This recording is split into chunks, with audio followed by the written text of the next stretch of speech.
everybody, and a very warm welcome to Cultural Communication Confidence with me, Victoria Reynoldson.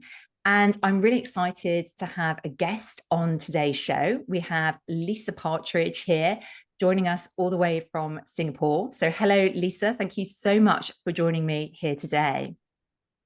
Hello, Victoria. Pleasure to be here. Thank you for inviting me. No problem. Well, I'm really excited to have you on because we have known each other for a little while. I think originally we met through LinkedIn. You are an expert communication coach and trainer, and also a host of a podcast. And I came on your podcast, I think, about a year ago. But something I noticed that you've been talking about more and more recently has been about walk and talk. And when we reconnected recently, you dropped this amazing idea in my mind, which is, for you, walk and talk is a catalyst for connection and conversation. And I just thought that was so powerful that I wanted to make that the focus for today. So let's start at the beginning. What exactly is walk and talk? Can you share with the listeners a bit about it? So, walk and talk was something that came out of lockdown, I suppose, originally. So, of course, everybody can relate. I was stuck in an apartment with 3 young children and kind of going a bit mad. And so that going out for a walk and putting my headphones in and listening to a podcast and just having that movement just for a little while each day was kind of, my sanity. And so I really got back into walking and I loved walking. And so when everything opened up, we came out of lockdown, I just continued. And it so happened every Wednesday I would go for this particular walk around my local reservoir. And to do one lap around the reservoir takes around 40 to 50 minutes, depending on your pace. And then I started the business 3 years ago. And of course, when you're a business owner, like you need to go and network a lot and get yourselves out there and connect. And I was going to a lot of these networking events indoors and online. And I got a bit tired of it. It felt like the conversation became a little bit stilted, and maybe a little bit superficial. So I started to think, oh, I may just stop and have a bit of a break. And then I invited somebody for a walk and I really enjoyed it. And I thought, how could I get like some of those cold LinkedIn connections warm? Mm. How could I get some of these, colder connections just into that in-person environment, but without going for a coffee, without doing the traditional things? And so I started inviting more and more people out for a walk. And I realized it was something I was really enjoying and they were enjoying too. And in those 40, 50 minutes of walking around the reservoir, I felt like we connected on a much deeper level than I'd ever experienced in an indoor space. And a friend of mine said to me, oh, Lisa, what are you going to do with this? And innocently, I just said, look, it would be nice if we have 5 or 6 of us in a WhatsApp group. It's a way to explore and rediscover parts of Singapore. And that would be fine for me. Anyway, 6 months later, I think around that time, I ended up having more and more people joining the WhatsApp group and people were referring others to me. And I was turning up to networking events and people would say, oh, you're the walking lady. Oh, you do the walk and talk. And I was like, oh, so there's something in this, something sticking with people. And now I can say that there are, I think the last count was there was 115 members in this WhatsApp group. And I've done this. I'm just going to jump in there. Yeah, 115. Wow, that is yeah. amazing. So that's gone from you and a friend to actually being something really big. That's so fascinating. Yeah. And why do you think this appeals so much? Is this about the fact you're walking? Is it because it's outside? Is it the combination of the things? I think it's a combination of a few factors. I think I'm not the only one. I think there are lots of other entrepreneurs here in Singapore and probably globally that get tired of doing the same old way of networking. And so there is that element of the fact that it's a bit different. It's going outside. I think there's an element of it's in the morning. It's the first thing I'm going to do. It's a good start to my day. It gets me moving. I'm getting the exercise in, the steps in before midday. I'm then in a group. I'm meeting new people, but I'm also in nature and I'm connecting with nature a bit more. And Mm. I think we often forget that once we turn on the phone, we put the computer on, we get into our work, and before you know it, you haven't ventured outside. And a whole day can pass. So I think it appeals to people on a number of levels. And it's also something that you can do. You can turn up in your exercise gear, no makeup, there's no armor there, there's no pretense. You're Mm. just showing up as your, I know this is a very overly used word at the moment, but your authentic self. Like there's no airs and graces, there's no job title, there's no office environment, there's no confine or structure or formality. It's Mm. just you in your exercise clothes walking with other people. That is fascinating. And I think there's a aspect of freedom there, right? That you're all the same because you're all in the same situation. And there is no level of, I suppose, just whether it's the values that we bring or whether it's the kind of the ways that we think we need to show up and demonstrate ourselves. And I know that feeling very well, whether it's having lots of networking calls on Zoom or on Teams, or whether it's actually going for another coffee when you really don't want another coffee. You've had enough coffee for today and it's enough. But I'm sort of really curious, is this just something that appeals to entrepreneurs? I can see that very much, that for business owners, this is a great way to connect, support each other, give each other community. But is that the only kind of type of audience who come to these walk and talks, or are there other types of people who come along as well? Yeah, I mean, that's a really good question. And because I'm an entrepreneur myself, then naturally that's who I've attracted, other entrepreneurs. But certainly I don't discriminate. It's open to everyone. I think the more diverse it is, the better. There are a few walkers that are in organizations that are employed. So they're in that corporate space. They're not the majority. And it's something that I really want to try to encourage more of those people. So it's funny because somebody only the other day said, "Oh, can I join your walk and talk group? But I'm not an entrepreneur. I'm not a business owner. Is that okay?" And so I have to be really clear in saying, no, the invitation is open for everyone. And the more diverse it is, the better. Absolutely. And that's really fascinating because obviously the idea of connection in the corporate space, thinking about teams who are working remotely, hybrids, very few people I think are working fully like 5 days a week in the office anymore. The idea of connection is also really needed there, right? Yeah, absolutely. I think the ways that we're working has changed significantly, and it is, we are locked into a space sometimes a bit too much, and we do miss out on those water cooler conversations or just passing someone in the corridor, or those what I'd call micro connections that you get throughout the day, that you're not necessarily getting because you may be a part of a team that's a global team, and your team is dotted all over the world, and it's very infrequent that you're actually physically in the same space as somebody else. So that the crave and the need to have that connection, I think is ever so present now, and more so. Yeah. And how do you sort of do this? Because you talked about you kind of people end up connecting on a deeper level. So do people just sort of chat about what they like to talk about, or is there any sort of structure to it to help enable some of those more meaningful conversations? Yeah, it's one of those tricky ones because you want to put a container around it to a certain extent, but you don't want it too strict and too confining.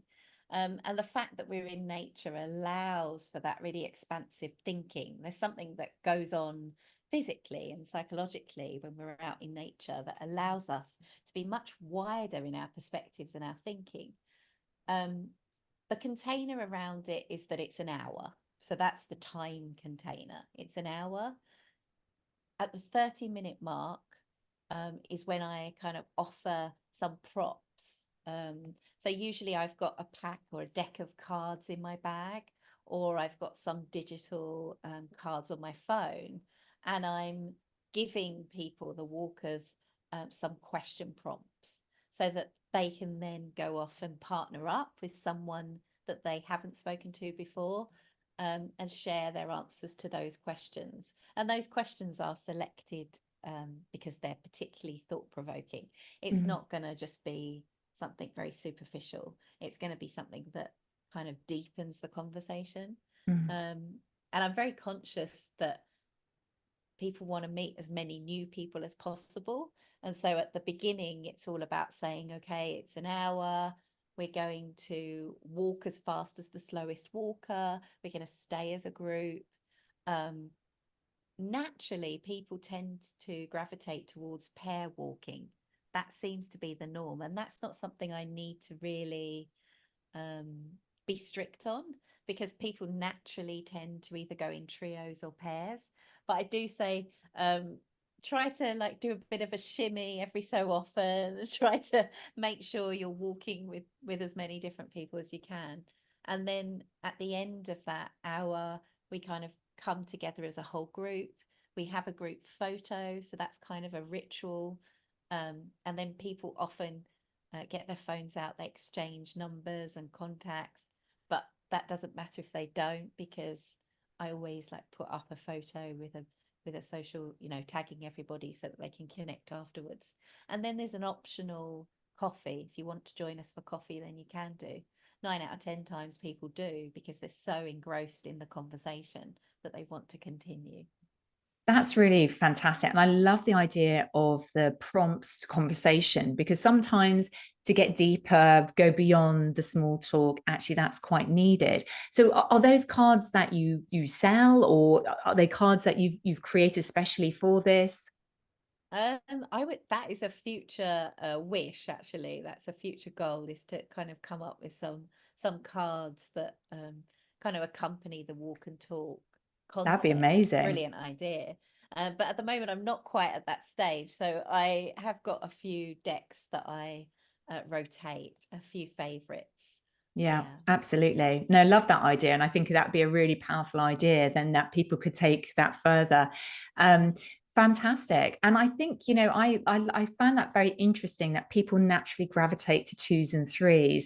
So do you do any other types of walk and talk events? Because I was remember when we connected recently, you were talking about how you were applying this a bit in the corporate space with workshops and other things that you were doing.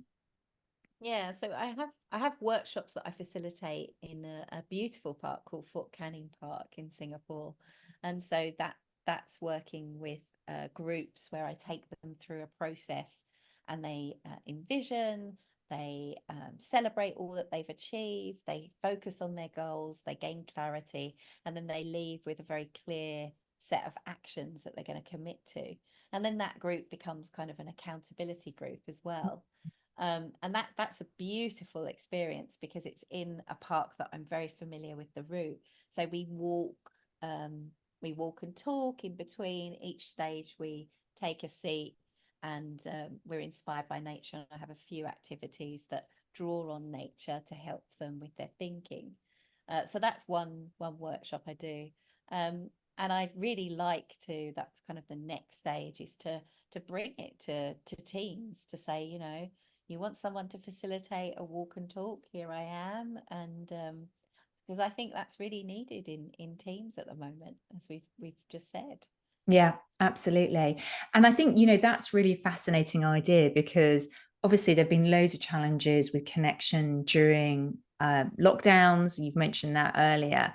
But for me, there's this kind of weird contradiction that goes on, where we can connect even faster. We can do even more meetings because of the way we can connect virtually. But that connection piece is really being lost. And even time for small talk is squeezed out of meetings. People just jump straight into the meeting agenda. So, how do you think, connection, I mean, are there other ways for people to develop this kind of deeper connection, to create spaces for more conversation? Yeah, I think we have got to be very intentional with like the agendas that we're setting in meetings. So like you said, I mean, we get straight down to the business, but perhaps spending that little bit more time in the agenda planning stage where you've got that already designed within the timing that you've set a good 10-15 minutes at the beginning. Maybe you've got some questions. Maybe you could use some of these decks of cards that usually have digital versions. So if you wanted to do it remotely, you could bring that into the meeting as a kind of ritual. And I think we need to start talking a bit more about connection rituals, like really being intentional in how we are connecting and what activities can enable that and empower people to do that. I think what I found with the walk and talks is really what's brought it home to me is that teams are made up of very many different communication styles. And the quieter members of the team, the more introverted members, they do find it really difficult to just come to a conversation or a meeting cold. There's nothing for them to really anchor themselves around. Myself, I have things that I use when I turn up to meetings to help me get over my own anxiety, like my red shoes. If you've been following me, you'll know that I consistently post about my red shoes that I put on to enable me to get into a positive mindset. The cards are there because they give me an anchor. They give me something to talk around. Other facilitators use visual imagery, so lots of visuals to promote or stimulate some kind of reflection or conversation. So I really think that even in the corporate world, when you're showing up for your meetings, have that card, have that visual, have that prop that will start that conversation to connect, and it doesn't have to be work related. I love that. And I think, what you said was very powerful there, that you have to be quite intentional about making time for connection in a meeting agenda, for example. It doesn't happen naturally. It doesn't always happen naturally. I think that's really very interesting, because I think actually the focus is being on much more efficient and productive in meetings, but not necessarily allowing that connection time.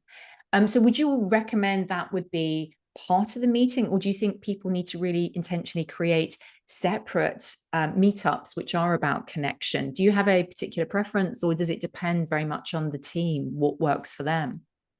Yeah, I do think it depends on the type of organization.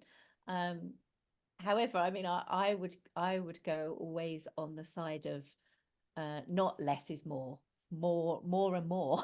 Because I Okay. really think we need to, especially on the online platforms, I think we need to ramp up the opportunities to connect. If you're working remotely and you've never met in person, I think you need to design and integrate those opportunities. And that could just be, I mean, in team meetings, regular meetings, it's a 5 minute, 10 minute thing, but then have other opportunities where connection is the main focus. And a variety of different things that people can come in and out of. Yeah. I think choice is a great thing as well. I don't think enforced connection is good. So have a range of activities. Maybe you have a walk, maybe you have an online coffee catch up, maybe you have something else, so that people are empowered with that choice of how Yeah. they want to show up and connect. I'm kind of curious, because I'm conscious that for some of the people listening to this, they are working in teams based in many different locations. So the idea of coming together to do a walk may not be practical or possible very often, if at all. So is there any way to do that virtually? I'm really curious whether you've ever considered that, or have you got any reflections on how you could make that work for a team who are based in many different locations? Yeah, it's a really good question. It's something that I came up across quite some time ago, but never done it personally myself. However, I do know people that have actually taken their mobile device and walked with the person. Mm. So they FaceTimed, they've walked around their local area. And the beauty of that is then you can show them what you're seeing. And especially, I mean, if we did it, for example, you're in the UK, I'm in Singapore, very different climate. And very different wildlife, etc. So I could take you for a walk around my reservoir and you'd see animals that you don't necessarily see that much in the UK and vice versa. So that becomes a really nice talking point. You're really never stuck for things to talk about when you're in nature. Yeah, and I like that idea because actually that's also revealing more about yourself personally. So what you're interested in, your context, even sort of what's immediately around your home or where you kind of walk. And I think that's kind of fascinating as well. You're revealing more of yourself and learning more about other people. So yeah, that could be a really great idea. I love that idea. And I want to come back to something you were talking about earlier about people who are consider themselves to be introverts and how they feel in spaces. So I'm quite interested in this because I'm aware in my work that I come across teams where there's a challenge where the same voices are heard. The most extroverts, the most confident people are the people who always unmuting, speaking up, sharing what they've got to say. And that there are some people where contribution by just unmuting and spontaneously speaking is not such a comfortable thing to do. Do you have any thoughts, in those kind of environments where there are a real blend of different people, where you're hearing the same voices? How can leaders encourage, more of that sharing, more contribution and hearing everybody's voices, not just perhaps the most confident people in the room? Mm. Yeah, it's really, really good question, and it is a challenge which I personally have faced when I used to work in an organization. And what comes to mind is I was lucky enough to have a really supportive line manager, and I think line managers have a really instrumental role in this. So I might share because I trusted him and he made me feel safe. I might share my ideas with him, but put me in a room with the whole wider team and I would just shut down. It would feel very scary to me. And I think this is true for many people that are out there working in large teams. But what he did was great. He would listen to my ideas, then we would kind of almost like it was a dress rehearsal for me. So I would kind of bounce ideas off of him. He would give me feedback, and then I would note that down. And then I would feel a bit more confident before I went into the meeting to go and actually raise that as an idea to the wider leadership team. The other thing that he did was he advocated for me. So if we were having a one-to-one and he liked something that I'd suggested, he would then message that back to the wider leadership team, and then I would be invited. So once he got the go ahead from them, I would be invited into the conversation, and then that would lead to me having opportunities to then lead a meeting because it was my idea. So those kind of supportive, advocating, dress, I suppose you could call it a dress rehearsal scenarios, really helped me gain confidence over time to the point where I could then go into a meeting with the wider team and contribute because I'd built that confidence with him on a one-to-one basis. Yeah, I love that. And I'm so fascinated by that because, for somebody who recognized also for you, this was something at that point was challenging for you, and then was really nurturing your ideas in a way that felt safer rather than you kind of having to say it out loud in front of everybody. So helping you to develop the ideas, nurturing them, preceding them with others before then you shared them. That was really setting you up for success by the sounds of things. So those are really great ideas, and I can imagine for leaders listening to this that there are some great ideas to kind of encourage that. So it sounds like it's about what happens before the meeting, in the one-to-one conversation, in that connection, before you come into the wider environment. Is that right? Yeah, absolutely. And I think, and the reality is that people out there might not have that brilliant, supportive line manager that I was very fortunate to have. So if you don't have that person, then do you have a colleague that you trust who you can open up to? Do you have a friend? Do you have a family member who you could just bounce ideas off of? You know that the meeting's coming up in a couple of days. Could you just bounce some ideas off? Maybe go for a walk and bounce ideas off with somebody before you have that actual online or face-to-face meeting. Can you write some notes? Can you think about the agenda, get that before, and then take some time to prepare before you go in? Can you have something on your desk in front of you that has 3 points that you'd like to raise, just as a prop? Set yourself little mini goals, like I'm going to say one thing in the meeting coming up, and what that one thing could be.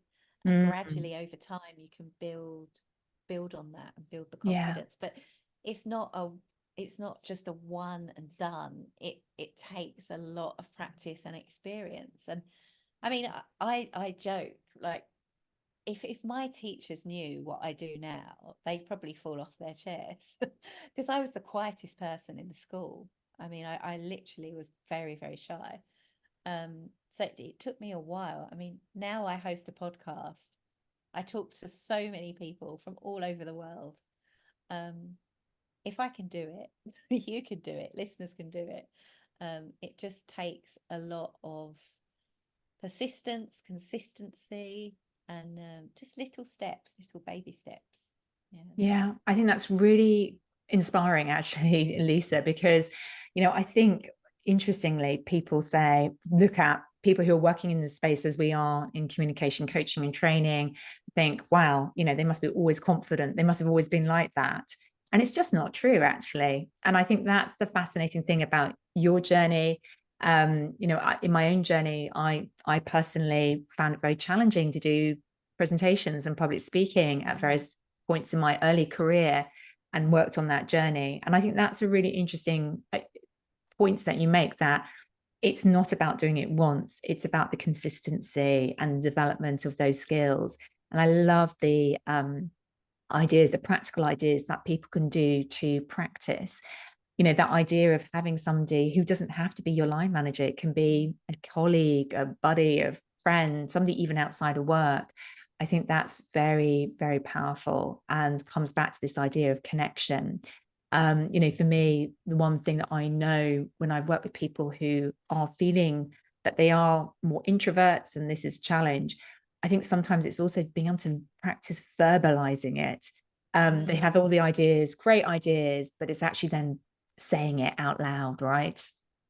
Yeah. And actually that happened. I mean, when we had our call before this recording, you allowed me to have that space where I could share my ideas for the walk and talk. And that's how I came up with a catalyst for conversation and connection. It just came to me. So I really don't underestimate the power of partnering up with someone that's a really great listener, who gives you that safe space, that allows you to get what's up here in your head out. Because it's not until you actually speak it out loud with someone as a sounding board that you can really gain that clarity. And that clarity will allow you to have the confidence to then share it with someone else. And the more that you do that, the more you're able to be clearer and confident in how you articulate your ideas and your thinking. Absolutely. Yeah. I love that. And I think as well, we've already talked about some of those benefits around creativity. I think I'm pretty sure I read this, that Steve Jobs was famous for his walking meetings, because he liked to brainstorm. He found it stimulating to walk with his team and talk about what was going on, rather than sitting down again in another meeting room in the same old patterns and having the same old conversations. And I think for me, that's just a brilliant endorsement why connection, why walking and talking is important, why meaningful conversation is important. Mm. I think, the question that's on my mind is, for some people listening to this who are leaders in their team, they probably are worrying about, how do I build meaningful connection, not just with the team, but with individuals in the team? How do I do that in a way that is inviting connection without forcing it, that is creating a really good conversation and doesn't feel fake? And I suppose, do you have any particular ideas for leaders who are in that position? Perhaps they're not based in the same location as their team. How can they do more to create that individual connection with people? Mm.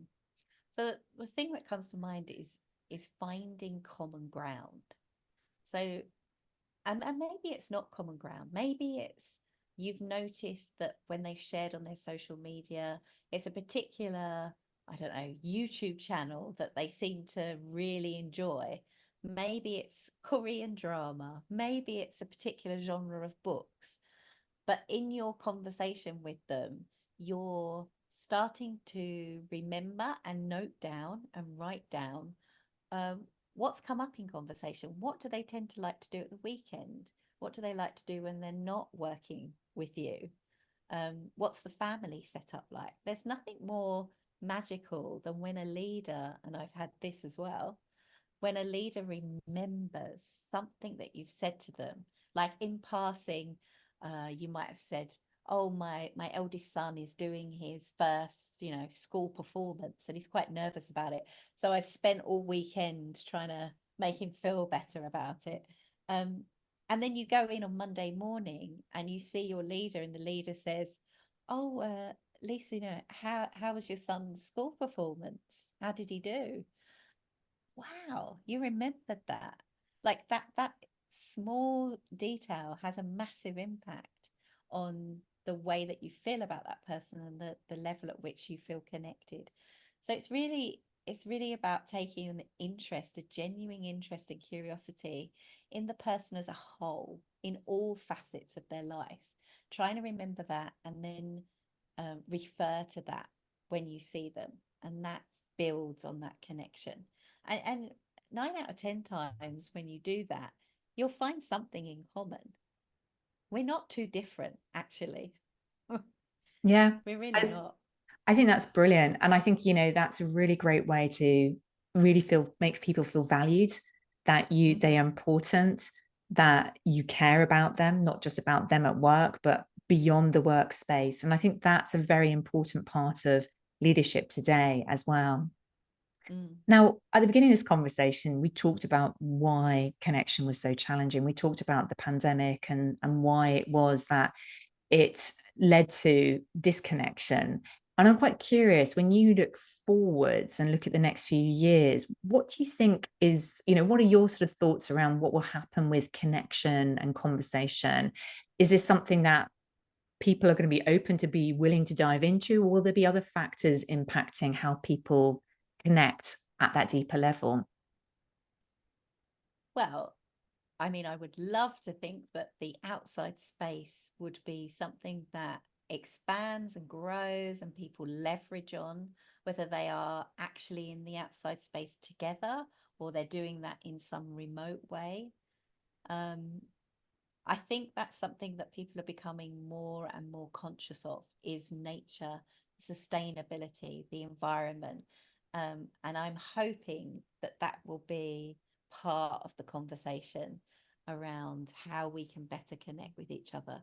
Because yes, we have the technology, we have the AI, we have, the means to have this conversation with you right now over Zoom. It's so easy, but I, I don't think it's enough. It can't just be in isolation. We still need that, in-person connection as well. So yeah, I would hope that the outside space is something that is talked about, that's used, that's leveraged on. Amazing. Amazing. I'm sure it will be. And I think, as you say, there are so many, there's a coming together of so many different areas and trends that are really influencing this, and that people's openness to this is also coming as well.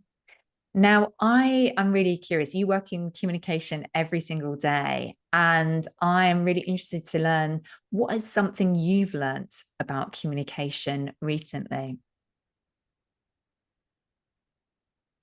Yeah, I went for this was a first experience for me. I host a podcast, and I actually, with a podcaster friend and guest, um, went on a walking podcast.